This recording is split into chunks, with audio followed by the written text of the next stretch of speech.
बिस्मिल्लाहिर्रहमानिर्रहीम, अस्सलाम वालेकुम। मैं असदुल्ला ख़ान हूँ। आज अगरचे अम्मार की वफ़ात की जो ख़बर है ये मेन स्ट्रीम मीडिया से बिल्कुल गायब रही।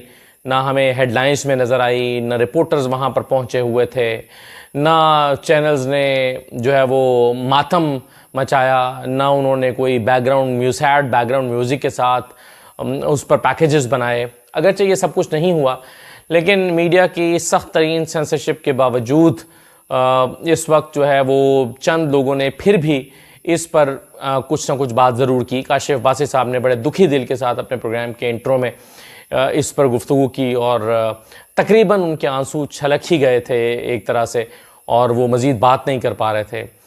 इसी तरह से मालिक साहब ने अपने प्रोग्राम में इस पर बहुत दर्द दिल के साथ बात की और उनके भी तकरीबन आंसू निकल आए। इस पर बात करते हुए उन्होंने कहा कि